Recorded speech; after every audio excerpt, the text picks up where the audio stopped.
You're listening to the What's Happening podcast with Gary Watts. Good morning. I'm here with Tim Johnson, a friend from way back, or a few Couple days months. ago. So anyway, it's good to have you. Thanks for driving up from the Ozarks today. Yeah. What was that, like 5 hours? Yeah. So you Lake were of up the early. Ozarks. Yeah, I was up early, and it was a beautiful drive. And a kid from Morning Sun always recognizes big morning suns, and it was as big a sun this morning as I've seen in a long time. So if you listen to wrestling, and you've been on TV for, what, 38, 39 years? This will be my 39th year of broadcasting college wrestling on TV. So I'm sure people have heard of you if they're in the wrestling world, right? Yep. We're quite a fraternity, and so if you're in the wrestling world, you know my voice, and Right. you know my excitement for the sport. And if you're not in the wrestling world, well, that's too bad. Yeah. Well, let's get started. Maybe go back to, I know you're from Morning Sun, which is in southeast Iowa. Maybe start with, how you got started, where you're from, coaches back then, or whatever you want to get into. But let's start with maybe high school or junior high or whatever. Well, it's really exciting to talk about Morning Sun. I'll tell you a little story later about it. But it was a great place to grow up. It's about 48 miles south of Iowa City, and north of Burlington, northeast of Mount Pleasant. I was born in Mount Pleasant, and grew up on a farm in Morning Sun, and it was a great childhood. Had a big grove in the front of our house and an 80-acre timber in the back, and wandered the timber with my collie named Polly that I had from 1 to I was 13, and she was a great companion. And so I was just a normal kid having a good time on the farm. I had a younger sister. Dad farmed a lot of acres. We also did livestock. But that grove comes into play kind of early. I was not quite 7 years old, and we had gotten a brand new riding lawnmower that day, 1960. And that was a phenomenon back then. And they were kind of open, small. And I was just an unwise kid with tennis shoes on, dew still on the ground. And I ran up to scare the person that was driving it, being a dumb kid. And I slipped underneath it, and my leg was cut off, bone, artery, nerves just sliced with a brand new blade right through my knee, and took my leg and put it over except for a piece of skin. And there I was, in a 17-year-old Eagle Scout. His name was David Beck. A 17-year-old Eagle Scout was working on the farm for us, and he ran out from the shed and had his wits about him, saw the shoestring in my other foot, on my other shoe, got that shoestring out, put a tourniquet on, put it on right. We got in a car. My dad flooded the car. We got in a truck. And so my dad, my mom, and Dave, and I remember this on the way down to the small hospital in Burlington. It was just a mess. My mom couldn't talk about it the rest of her life. But he just kept saying, Timmy, stay awake, because he knew I was going into further shock, and he was yelling at me. And I remember getting on the gurney in the emergency room in Burlington, Iowa, and a doctor in a tweed coat came in, and I just remember he said, let's try to save it. And Dr. Mazzuro is his name, and they saved my leg, and I was in the hospital. It was the hottest summer in years, and there was no air conditioning. And for 6 weeks, I laid there with a leg that they had put back together, but they didn't know whether it was going to be a stiff leg or not. And saved my leg, and it's a big part of my story, because I have a huge gratitude for University of Iowa hospitals, because we came up then 2 months later and began 8 years. I had 8 operations in 8 years at university hospitals, and Dr. Bonfilio was my orthopedic doctor, and Dr. Perret was my nerve doctor, and they were two of the best in the world. And I still have the leg today, and walk on it. And people say, "Does it hurt?" And I go, "Well, it's just pain. I've been with it all my life." You grew up fast then, didn't you? Well, you were just a little boy out playing, and then all of a sudden you go through all that kind of trauma, suffering. That's a really interesting thing that you brought up. I hadn't thought of it, but I knew I wanted to be a coach since I was 12 years old because of a coach. And we'll get into that because he just really saved my life from a mental standpoint. But it started with the nurses because they would tell me, you're the bravest little boy. Yeah. And they would tell me how brave I was. And maybe I was, maybe I wasn't. But I was braver because they were telling me I was brave. And so you're a kid, and I was on crutches half a year, 8 straight years. I was in a wheelchair for half a year the first time. So I was always on crutches, dealing with that. I got really good on crutches. And but it started with nurses and the doctors and my mom, who was always telling me, man, you're a brave kid. And I guess, Gary, you bring up a really good point. What is told to you when you're young, sticks with you. Did you get into the why me? No. You didn't do that. You know good what? For you. It's interesting. I have not once in my life, it's an interesting question. I've not once in my life ever wanted to be anybody else. Now, where it got tough was... it's not a pretty looking leg, and it's mangled up and things. And so my vanity as a teenager, I used to wish, I'd wear jeans on 105-degree days. And that's why, it's a warm day today. I'm in shorts. And I still think about how free I feel versus what I was feeling when I was a teenager and not wanting people to see, I was a cripple, the whole bit. And yet we talk about coaches, and I've been a coach all my life, and we'll talk about my coaching. But Coach Bob Dara was he was the football coach, the basketball coach, the track coach, and the baseball coach when he came to Morning Sun. And then another story for another time, he discovered wrestling, and he said, "The heck with basketball," and he started the wrestling program in Morning Sun. When he left. In 1968 to go to Urbandale and then on to Dowling and Des Moines and develop the dynasty of Dowling and Des Moines in the 80s and 90s. He left a program in Morning Sun that started in 62. It was 56-3 in those years. Wow. And he was also my PT teacher. We called it PT back then instead of PE, physical training, I guess. And he just told me I had what it took, and he never let me make excuses, and he made me run, and he made me be involved in everything, and he just put courage into me. And you ask, I think great coaches are rare. I didn't have many, and I still yearn them in my life today. But if you ask me, what's the most important thing about a coach?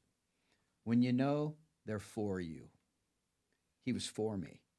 And I knew that from the start, and a story that I had a chance to share with you, but a great story in my life is I was coming back from Iowa City. We made many trips to Iowa City, and was coming back from Iowa City, and it was like my 7th grade year, and it was in the summer, and they had said, "Timmy, we know you like wrestling and we like baseball, but you got to stop playing football." I broke the same leg playing football, sandlot football, twice, 2 years in a row. And they said, you cannot play football. I mean, your leg's brittle and the whole bit. Well, in a small town like Morning Sun, you don't not play football for Coach Dara. And I'm thinking, if you don't play football for Coach Dara, you're dead to him. That's how I felt.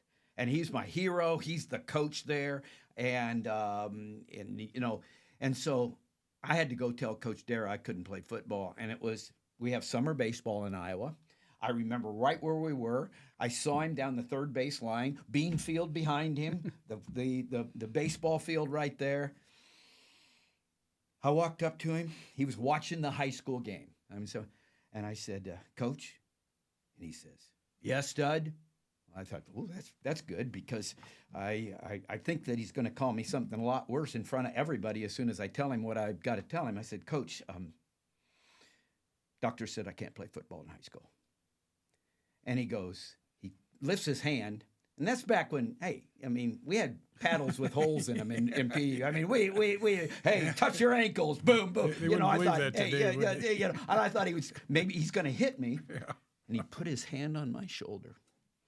And he said, "Timmy, as long as you wrestle, you'll be okay. I love that story. That's fantastic. I mean, we all like Mayberry and Andy Griffith. I had my best Barney Fife imitation of it. Yes, sir, Coach. Yes, sir. You can count on me. My chest was puffed out, and the whole bit. My life changed. He turned a kid that was going upside down, right side up, and that's what I call that. And I give talks about it. I call that the life-changing power of well-chosen words, because Coach knew I wasn't going to be able to play football. Yeah, right. He was ready for me. He gave you a spark, didn't he? He ignited you. He ignited me. Desire. He put courage into me, and that's what courage means, to put courage in, and changed my life. And then he takes off, goes to Urbandale and then to Dowling, and I didn't have him in high school. I had him for 8 years of my life in PE. I was down in the high school room because he wanted me as a manager, and I was in the room wrestling with the guys. My dad was taking me to the wrestling meets, and that's how it all started. Well, you think back, in a way, that horrible injury was a blessing to you. Don't you think it molded you and what you are today? Absolutely. And you don't want anybody to be suffer like that, but all the suffering, all the pain you went through, look what you became. Well, we don't want to ask for suffering, right? But suffering's a part of life, right? As you know, all of us. It's a part of life, and so how do I steward? I mean, I don't call myself a survivor. How do I steward that suffering? And my mom told me every day of my life how loved I was. So you walk around with kind of a strut in your step when you know you're loved, right. And then when a coach, you know they're for you, right. And so now it's just who I am, and I had a special style. And actually in high school, I heard a couple of coaches go for his leg. Well, that just played right into my right into my wheelhouse. They go for my leg, and I then wrestled through college, co-college. I was just a better than average wrestler, but you're right, Gary. It formed who I was, and so I had and wrestling allowed me. See, I couldn't play football, right. But wrestling from all sizes, all shapes, and whether you're handicapped or not. I didn't wrestle. I don't know much about it. I'll just tell you that. But I know the guys that I knew in high school wrestled who were in shape. Yeah. And they're climbing up these pegs and doing. Yeah. We were on a basketball team just shooting, and these guys are doing stuff in these gray suits. They're sweating and not eating carrots at lunch. And I'm like, what are you guys doing? Trying to cut a lot of weight. They were tough. That's something that wrestling, that's the black eye in the sport, but there's nothing in the rule book that says you have to cut weight. It's right. just there are weight classes. Right. And right. back then, I always went into the room to cut weight, not to get better. And that's something that's one of those things that I think the sport has gotten a lot better with better coaching. So let's say you're talking to a young person today and they're thinking about wrestling. Mm-hmm. Tell them why they should be involved in wrestling if they want to hear it, and what it takes to persevere in wrestling. Well, I would say that the guts, the gumption, the grit that it takes to grind out a good 7-minute match out on a mat against one other person in front of everybody and you're by yourself is the same stuff, the same characteristics that it takes to grind out a good, long life no matter what you do. And so, there it is. That's why America needs more wrestlers. That's why I would encourage anybody to wrestle, because now you're giving them a vision for their life, because what you do here is going to impact what you do down the road. And so when people talk about leaving it on the field or leave it all on the mat, I have a new way of looking at it. I go, no, don't leave it on the mat. Take the mat with you. That's a good way to say it. So it's going to condition you, obviously, mental toughness, physical toughness. It's going to make you a better person for later life as you get married, have children, do whatever, isn't it? I mean, you're going to have a well-rounded person if they can persevere through wrestling. One of my true beliefs is that I say this: life's hard, God's good, and let's try not to confuse the two. Yeah. So if you think life's not going to be hard this side of heaven, you're living in a la-la world, because right. it's hard. Okay? Really hard. At the same time, I believe God's good. I believe He exists. I believe He's creator of all things, and He's good. Now, I try not to confuse the two. And if that's true, then, how are you going to steward the suffering that you have? And we all have different kinds of suffering. You talk about my suffering, not even close to some things that I wouldn't want to have anything to do with how other people suffer. So mine I think, is small potatoes compared to a lot of people. It's interesting. So you went to Co. Yeah. How was that experience? Tell us about Co. Good experience. I had a wrestling coach that was like a father to me. Baron Bremner was his name, and he wrestled and played football at the University of Iowa. He was good friends with Gary Kirtlemeyer. They were fraternity brothers and stayed good friends all their lives. And so I enjoyed wrestling Co. He made it a big sport at Co at the time in the 70s. And then I went ahead after that. I wanted to wrestle because I knew I wanted to coach. Because of Coach Dara, I wanted to give my life to coaching. I wanted to be Coach Dara to other people, okay? And that's why I said, well, if I'm going to coach wrestling, then I need to wrestle. And I was better than average, but I was no giant killer. But I was there because I knew I had a vision for what I wanted to do. And if I was going to be a great wrestling coach, it's going to help me if I wrestled all the way through college. Then I went to Northern Iowa to graduate school, and I was a graduate assistant, and I was taken under the wings of the head and assistant coach, Chuck Patton and Don Briggs, and they believed in me. And my life from there has everything to do with Chuck Patton. Everywhere I've been and everything I've done is because he told somebody that Tim Johnson would do a good job in it, and that's part of my history. Just another thought here as we're talking is when you wrestle, obviously a lot of it's leverage legs. You had one leg. How did you compensate for that?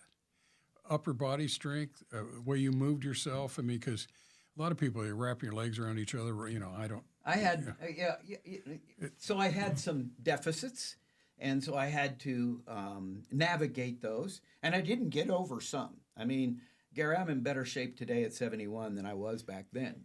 And I think that has to do with, you got to be motivated. And I wrestled for my mom. I wrestled for my girlfriend and all those things. Hey, they're going to love me anyway. So I had a hard time getting in shape. So I had to get those the matches over quickly. And I was a big pinner, and I really concentrated on that. But if they took me into the third period, I sucked wind, and I had a hard time. And so my roommate at the time used to say Tim Johnson would be a national champion if the periods were 1-1-1 instead of 3-2-2 because I did have an issue with there's a whole lot more ways today. There weren't ellipticals, there weren't Schwinn Airdynes back then, and so it was running, and I couldn't run very well, Right. And so that was an issue. But from a standpoint of techniques and tactics, it's like anything. If they're going to concentrate on my weakness, they're coming right into my wheelhouse because I kept my leg back. I was like a sugarfoot, and they're not going to get to that leg. Yeah. I had just one quick story you might get a kick out of. Is at the end of our senior year in basketball, we thought we were in shape, basketball players. And I think it was just before tournament time, and we're in the gym, and the wrestlers are over here, and a couple of my friends that wrestled said, "Hey, why don't you two clowns come over here and wrestle, just do a few periods?" And I'm thinking, only 2 minutes a period, that's nothing. So the other point guard and I are rolling around. When it got to the third period, I think I just laid down like a turtle and said, "I've had enough. I can't even breathe."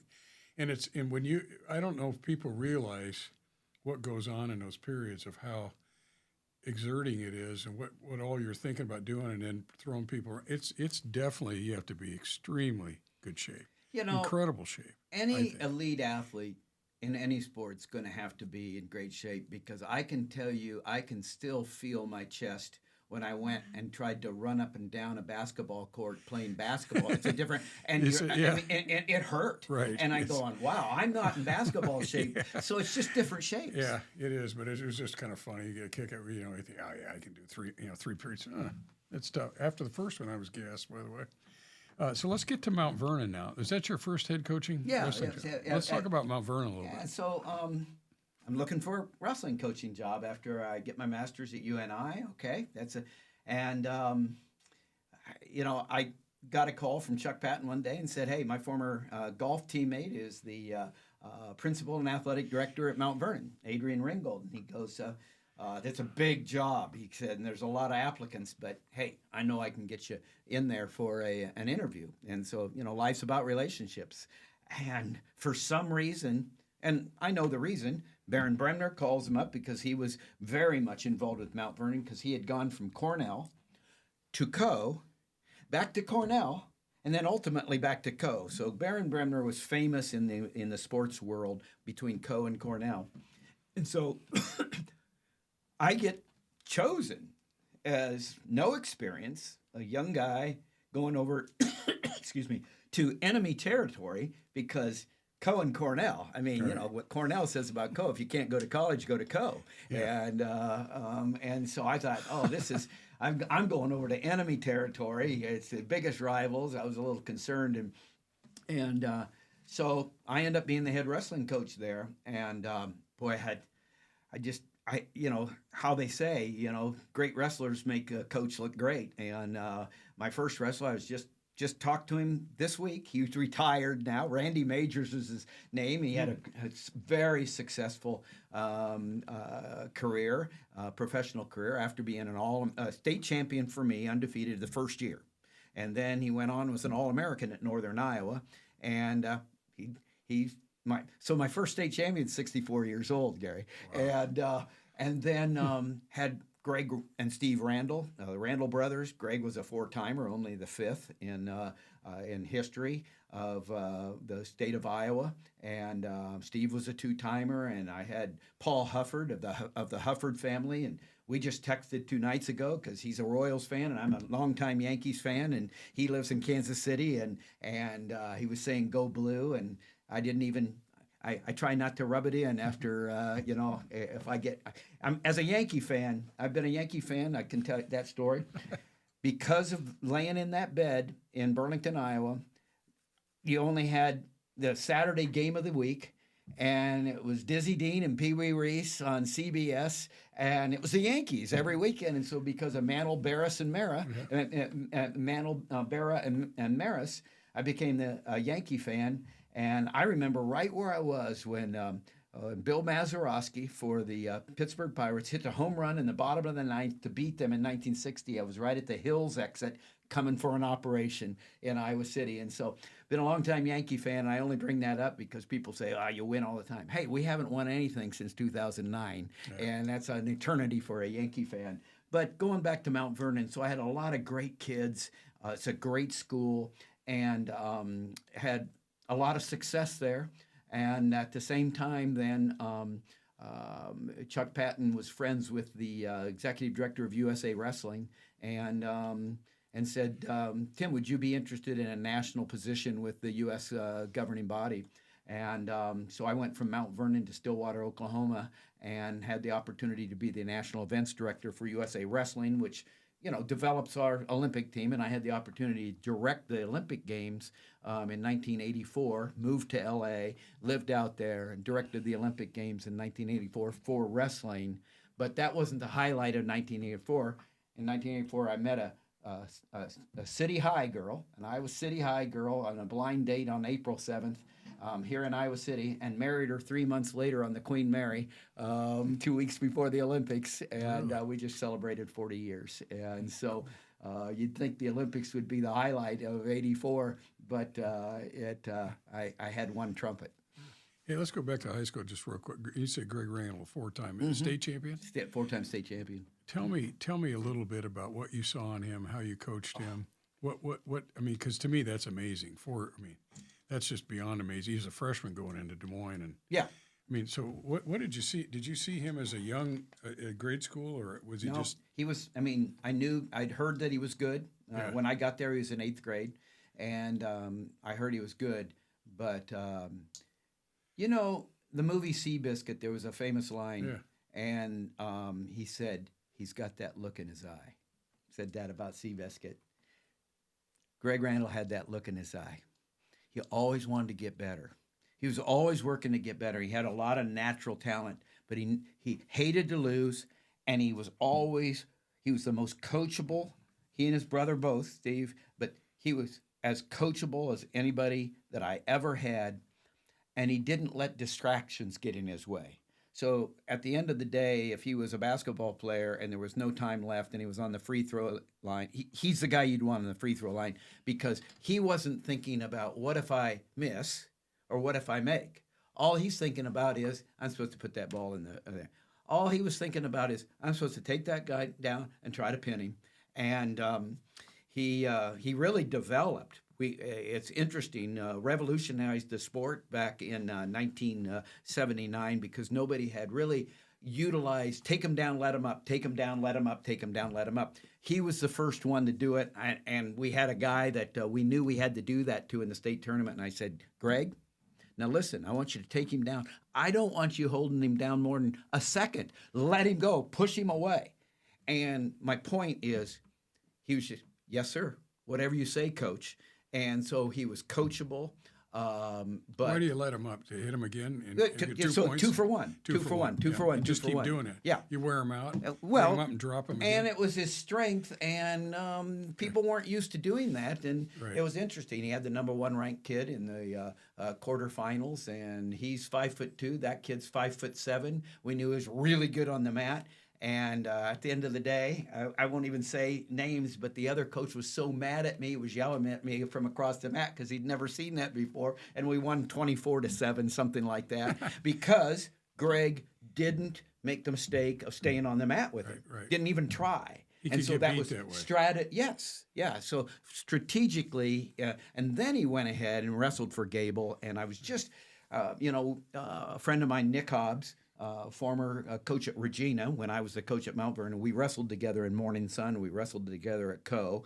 And he's living here in Iowa City now, and he started a few years ago coordinating a once-a-month old wrestlers luncheon out at the Wildwood Saloon. Yeah.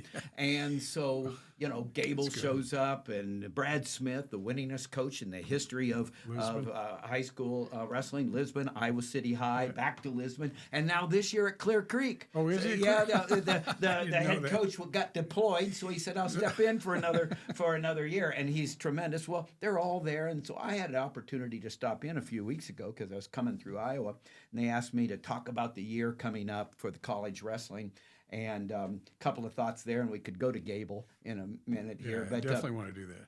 But Greg Randall walks in. Hadn't seen him in a long time, so it was really good. I had Greg sitting here, and we're reminiscing, and he's telling people how I used to, beat him up on the mat and put my whiskers into his skin. And then his senior year, when he really was better than me, all of a sudden I came up with a bad back and I couldn't wrestle anymore on the mat. And then Steve Eden was my teammate at Co. and then later became a National Golden Gloves champion. He came in, and so I had Steve, my former teammate, and Greg on either side. But I got up to start talking, and this leads into my incredible admiration for Coach Gable, because Dan's at the other end, and I learned, if Dan's here, I'm not going to talk too much. And so I said a few things, and I said, just like I did when Dan became my partner. And so this is a great story, Gary. So Dan retires as the greatest coach in the history of college wrestling. 21 years as the head coach, 21 Big Ten titles, 15 NCAA titles, record-setting his 1997 up at the Unidome, retires. And I just want to say about Dan, he retired so that he could invest into his girls and the family. And I just think it's a wonderful life. I think he knows that he's the richest man in the world right now. 14 or so grandkids. They play baseball, they swim. That's what he does, but he invested. But we went to his office, which is a kind of a chalet in the back, out in the back of his house here north of Iowa City, because we wanted him. I'm going to move over from being analyst for the last 10 years on Iowa Public Television's college wrestling to play-by-play. And we're asking him to be the new color analyst. He's sitting there, and our producer, assistant producer, me and Dan. Dan's very serious. And I told this story again the other day. And he rubs his hand and he goes, well, everything I've ever done, I want to be the best. He looks down again, rubs his hand. He says, this is no different. Then he points at me and he says, Timmy, you're good, but you can be better. I'll tell you, I was 45 years old at the time, and that still rings through my head today. Wow. I mean, you're good, but you can be better. And that's what Coach does. And he did. And so for 10 years, he was my partner on Iowa Public Television. My right arm was sore from keeping him in his seat because he'd get up and he'd almost want to take off his things and go out on the mat. And then, Iowa State are wrestling, and he's going, that's 2 for us. And I go, it's not us, Iowa. That's Iowa. It's not us, Dan. Things like that. And I had a tremendous time. But my point is, the reason I handed off to him at that luncheon the other day is, easiest job in the world. Then Jim Gibbons joins to give a little balance between Iowa State and Iowa. Right. I'm sitting in the middle. What an easy job. And going, hey, what do you think, Dan? What do you think, Jim? And so I told that story. Dan came down to help us at Morning Sun to an FCA golf event a few years ago. I told that story. All the golfers are laughing. We're up on kind of a balcony talking. And Dan looked at me and goes, you got better, didn't you? That's funny. I love it. What other Gable stories do you have? I mean, so you want to go through the 72 Olympics, which a lot of people haven't heard that, or they should. Well, you'd think in Iowa you would, but just the thought of it just gives chills down my spine. Well, you bring up a really good point. So I'm a big Iowa basketball and football fan. I could tell you the starting lineup for the 64 basketball team right now. Because I'm listening to a 7 transistor under my pillow as a farm kid, listening to those games. It's Sherman, Connie Hawkins, Bill Logan, Seabrook. Yeah, actually, it was right after that, and it was George Peoples, Chris Purvall, Gary Olson from Olds, Brian Pauling from Paulina, and so that was that group right then. And so I'm listening. I'm going to Kinnick Stadium before it's Kinnick Stadium. It's Iowa Stadium. But I knew nothing about Iowa wrestling because it wasn't on the radar. Right. It was Iowa State because of Dan Gable, and he was my hero. And, I remember watching him in high school because we had a state champion in Iowa named Al Baxter, who started the Lisbon dynasty, actually, and then Brad Smith took over for him. But I'd be going to the state tournament up at McElroy Auditorium in Waterloo, and I'm watching this guy named Gable win his sophomore and never get beat, And so Dan Gable was a tremendous hero, and then we all watched him. But, Gary, we watched him through the Peach section on Sundays of the Des Moines Register. And what I'll never forget is I wasn't there at the Northwestern Gymnasium when he lost his only match in the NCAA finals. But I do remember this, and this kind of, it doesn't surprise you in the culture we're in today because negative is so easy, right? Here's the headlines. So Dan Gable never loses in high school. Right. He doesn't lose in college until his last match. And the headlines are this big, and all it said on the Peach. I opened it up Sunday morning. Gable fails. Wow. That's what it said. Wow. Gable fails. And then Gable, talk about suffering. He comes back and his older sister is murdered in his house when they were away, and he's overcoming that. And people don't understand. He's overcoming that as he's still winning titles and still wrestling at Iowa State. He's not very far away from that tragedy and what he had to do to overcome that. And so the fact that he failed, we talked about how things are blessings. He doesn't believe he would have won the gold medal in 72. He goes to 72. Russia's looking all over. Soviet Union's looking everywhere for somebody to beat Gable. Yeah. Can't find him. He wins the Olympics in Munich in 72 without a point being scored on him. I still can't. I can't wrap my arms around that. I'm sorry, I can't. And that has nothing to do, I say nothing, but Gary, there's a lot more dynamic and maybe even talented wrestlers than Dan Gable. It was here. It was a relentless preparation. That's what I'm saying. I mean, preparation's the key, and nobody was better prepared than him. And so, that set him up then to continue to drive towards success. And, and then his influence. I remember one time I was calling him, I think it was the Iowa-Oklahoma State meet, 95. He's still the head coach in 1995. And so the influence of Dan Gable, but I'm on a Schwinn Airdyne in the room, could get a little workout in. It's about 4 hours before, and I'm just going to get a little workout in. Well, I go about 27, 28 minutes. That was my workout. Well, at 25, in walks this guy, sweatsuit, sweat bottoms, gets on the Airdyne next to me. And I go, well, I can't quit at 27. And the guy starts going harder. I go, well, I can't be a sissy here. I got to go harder. At 50 minutes, he finally gets off. And then what's he do? He gets down in front of me and starts stretching. I go, well, I can't drop off now.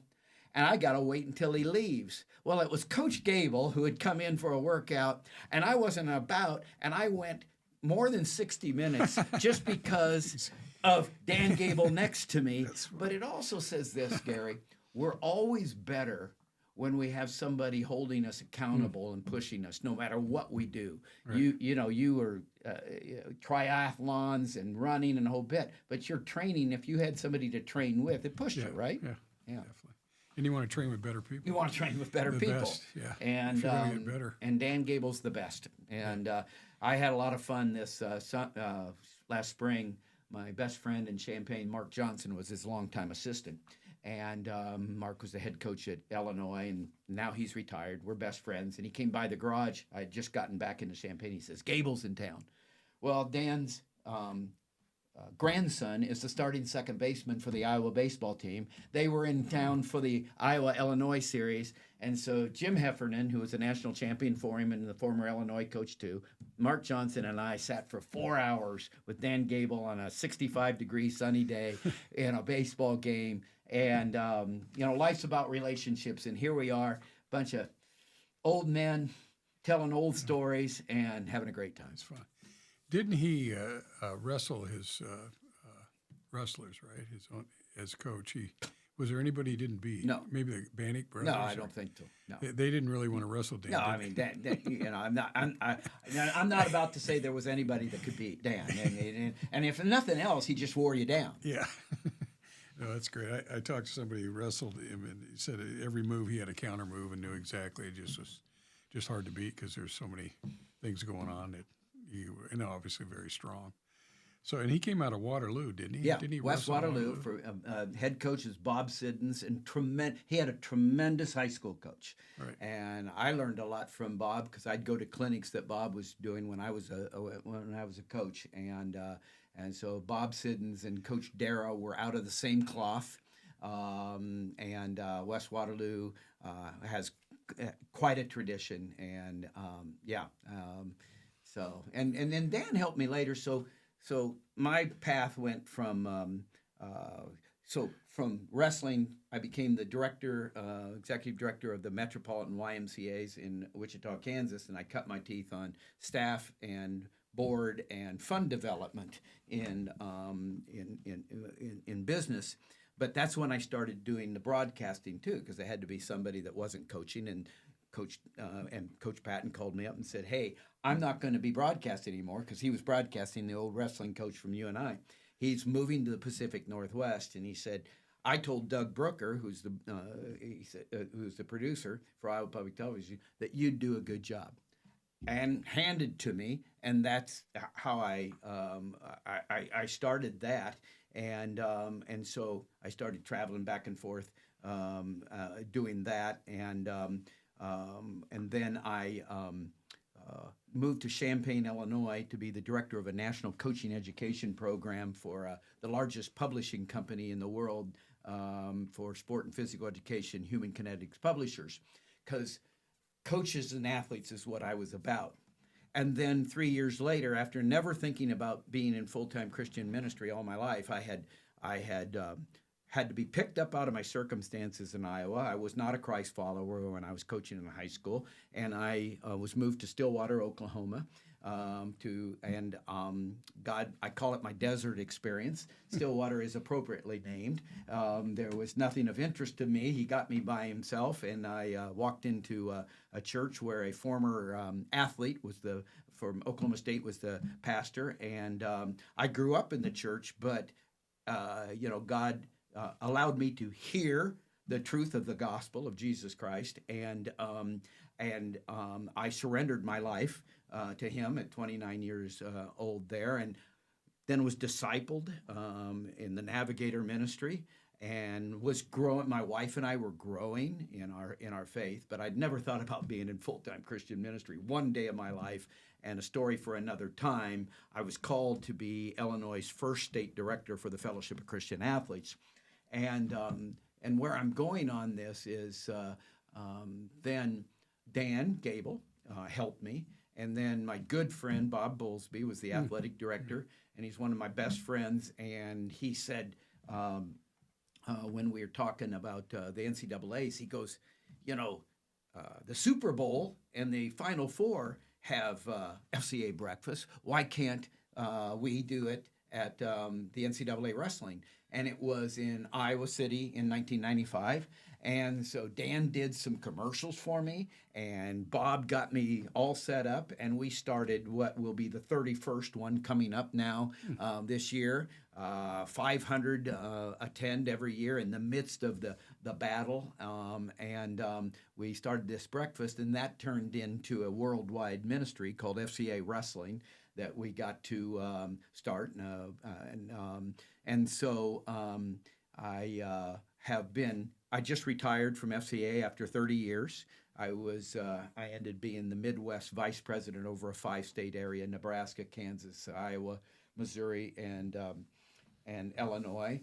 And so now I'm trying to determine what my assignment in my 70s is.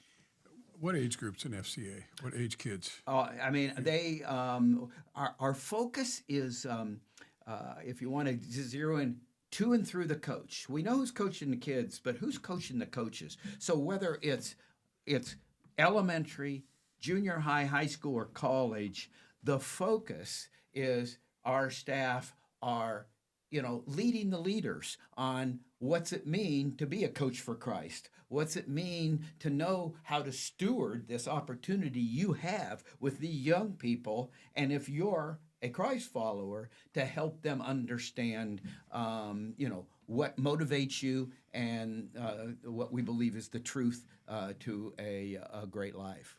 Well, don't you think, what would be some things that kids would learn from that? Obviously, you got Scripture, and would you learn discipline, accountability? What would be some things? How would you sum that up? I'd say the big one is when you understand that God is the creator of all things and everything, and that He wants to be reconciled to His people, and through His love through Jesus Christ, His death and resurrection from the cross, He offers us His life. So in other words, if your identity is in performance, if your identity is in how well you do in sports, you're going to be disappointed and discouraged all the time, because you're never going to be good enough. But when you learn and you believe that your identity is in Christ, and I say the difference, all other religions other than Christianity are spelled D-O.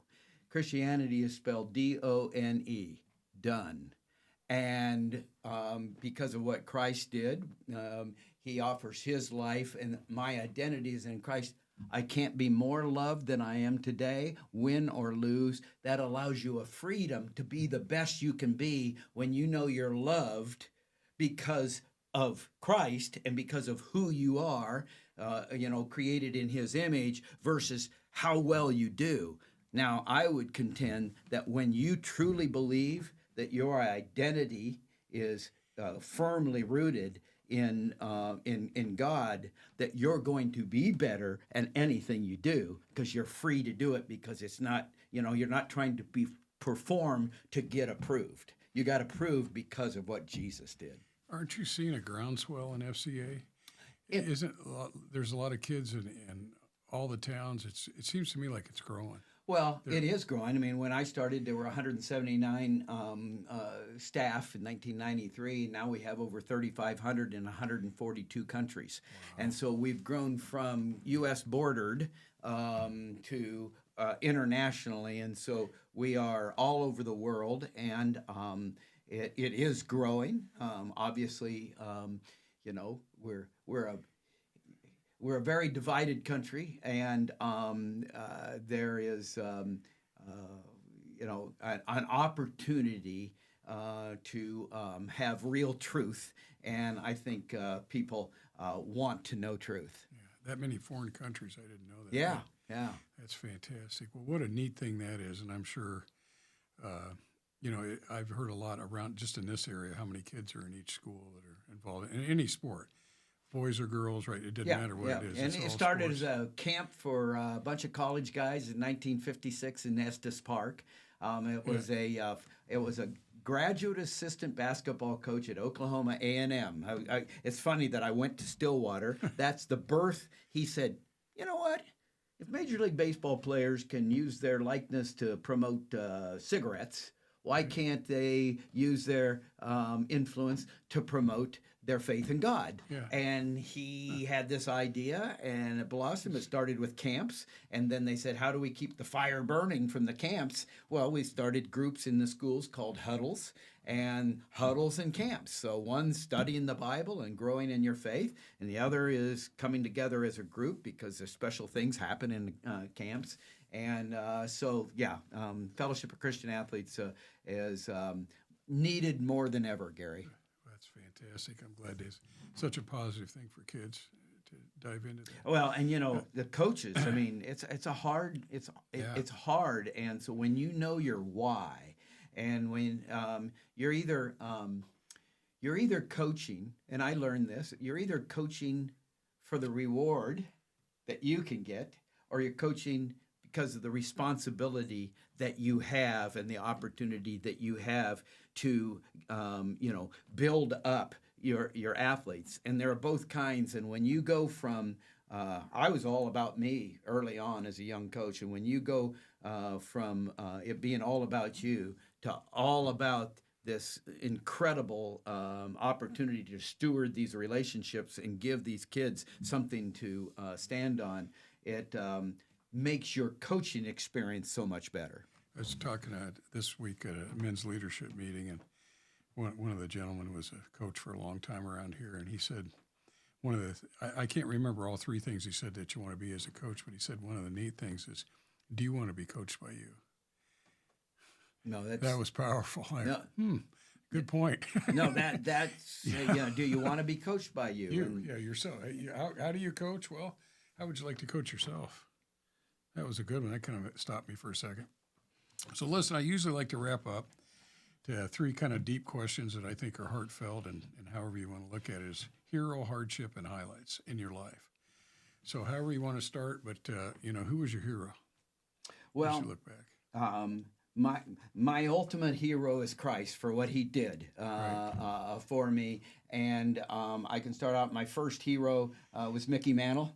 And I learned about the grace of God because of Bobby Richardson's faithful support of Mickey Mantle. I met him here at the Amana VIP in 1974. He and Arnold Palmer both came the same day. But I was really disappointed in the behavior of Mickey Mantle, but Bobby Richardson never gave up on him. And Mickey Mantle professed his faith in Jesus Christ before he died. Oh, he did. And Bobby Richardson spoke at his funeral. And Bobby was the second baseman. Tony Kubak was the shortstop on that team. And he just never judged Mickey. Mickey'd say, "Hey, you're not going out drinking with us, are you?" And he goes, "No, but I love you, Mickey." And he showed his love throughout his life. Al Baxter, our first state champion, was my hero. And we had a Major League Baseball player from Morning Sun. Jack Hamilton was his name. Really? And when I was a 7, 8, 9, 10-year-old, fathers took their kids, and wherever Jack was, we went. And so we're from Morning Sun, Iowa. We're going to Wrigley. We're going to Kansas City. We're going to St. Louis. He was a journeyman, but he would meet us afterwards and bring us autograph balls, and so he was a hero then. But I'd say those were my early heroes, and my heroes today are those that walk the walk and not just talk the talk. How about hardship? Well, I'd say that I think life is hard. And so I think, relationships are hard, marriage is hard, parenting. I thought it stopped at 18 years old, and I'm finding that it's a lot harder having adult children. Those are just, I would just say that I do believe that if we think that we're going to find paradise here, you're sadly mistaken. And so I'd say hardship is living in a broken and fallen world. But the H, I don't know what your third H was, but I'll throw in an H. But the hope that we have is not here. This is a journey through to the hope that we have for eternity with our Lord. And that trumps then any hardship, because, Jesus said, you will, in this world, you will have hardship. But don't worry, I've overcome the world. What was the third H? Highlight. Your highlight. I'll tell you what. My highlight is sitting with you here today, because I'm not kidding you. I get up every day and I go, I'm breathing. Yeah.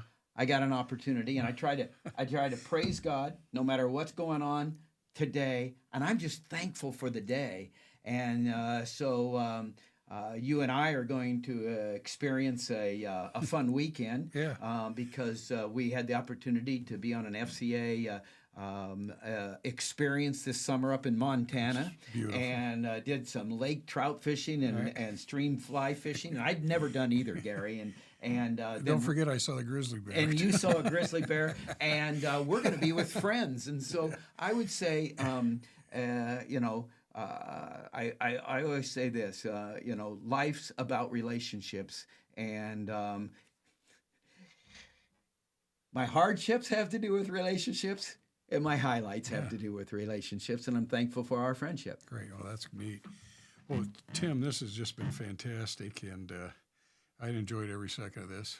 You're right. We're going to have a great weekend. We're going to share a lot of stories. We're going to get behind the scenes tonight in the Mount Vernon football game. Right? Yeah. I haven't been to a Mount Vernon football game since I coached there.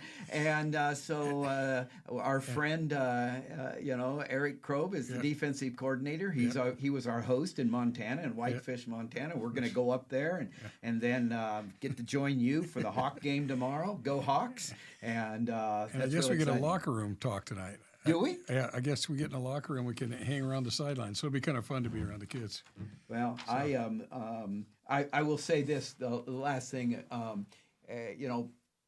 what do I want to do here in my 70s? Because I think it's only logical, Gary, that our greatest value in society should be in our 70s. I mean, I've made a lot of mistakes, and I want to wax on any wisdom I have. And so my two favorite words are keep on.